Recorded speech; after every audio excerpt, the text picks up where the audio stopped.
This isn't Zeus. This isn't Zeus. This is also not Zeus. Neither is this. So what's wrong with these pictures? Did you spot it? Howdy and welcome back. I was watching Netflix's Kaos recently. I know, I'm so behind. And I spotted one of my favourite nitpicks.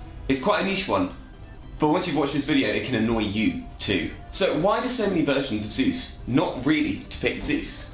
Well, I mean they do depict Zeus, but not right. The best way to tell who a god is through what they look like, so how old they are and their hairstyle. Most people seem to get this right for Zeus, you know, old guy with a beard, etc. We don't talk about Troy, fall of a city. The clothing is a bit off. Usually Zeus was depicted as pretty much naked except with some modesty drapery. And this is actually so much identified with Zeus and later Jupiter that Augustus, the first emperor, copies it for his prima porta statue. I can see why most versions opt for something else though. Although I don't like the armour.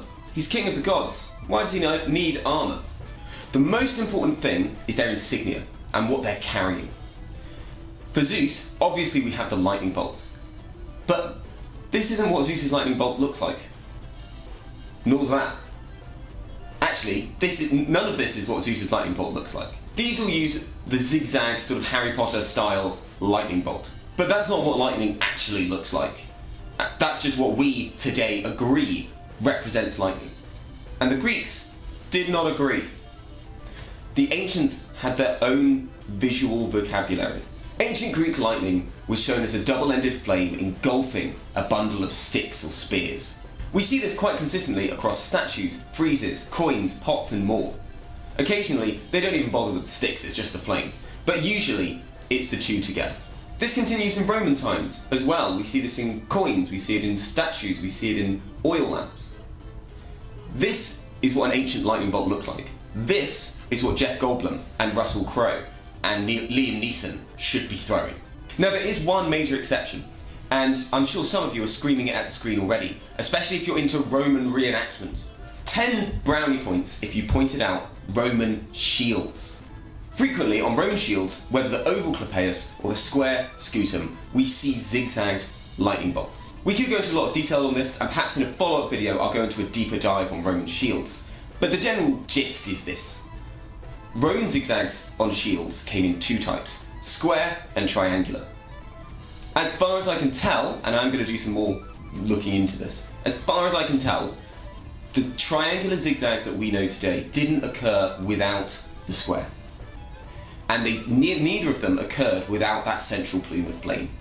This might be some sort of space-saving device so that they don't have to do all the squares, or it might just be an evolution of that style. Now, aside from that, the representation of Zeus or Jupiter's lightning is pretty consistent, not just across the ancient world, but even past the Renaissance. Right up to the 18th, 19th century, this is what Jupiter's lightning bolt looks like. Now, eventually, we lose that flame to just general glowiness. And we lose the arrowheads, of course, and it slowly evolves into the lightning that we know today. So that's not what Zeus's lightning bolt looks like. But should we even be using a lightning bolt? The lightning bolt was not the only, or even the main symbol used for Zeus. Zeus and Jupiter actually had 4 main symbols. The lightning bolt, the eagle, his messenger, his throne, and his scepter. Generally, he has at least 2 of these in almost all of his depictions. For my money, the most common is actually the scepter. His mark of kingship, the fact that he's king of the gods. That's what's most important about him. Perhaps we should be switching to that instead. So, is this a big issue? Well, there's quite a few ways around it. You might use living lightning. Zack Snyder's version of Zeus is not great, but he uses a living lightning bolt, which sort of gets past this whole issue. Alternatively, I'm told that in Disney's Hercules, which shamefully I still have not seen, in Disney's Hercules, he throws bundles of these lightning bolts, which is sort of a middle ground between the ancient and modern versions. Let me know if you can think of any other examples where people have dealt with this in a creative way. But really, it's not an issue, and you can usually ignore it. For stuff like Kaos, which is set in the modern day, it makes more sense to use the modern version anyway. The only time I've ever really taken issue with it was in Thor: Love and Thunder. Something about that lightning bolt for the entire movie just seemed wrong to me. It seemed like cheap and took me out of it. It took me a while to put my finger on what it was, and I think it's this clash. We know in our heads that is a modern symbol. It's not what lightning looks like. So it clashes with the aesthetic of the rest of the movie. And hey, that may well have been an intentional thing by Taika Waititi. He's already gone on record saying the bad special effects were intentional because he thought they're funny.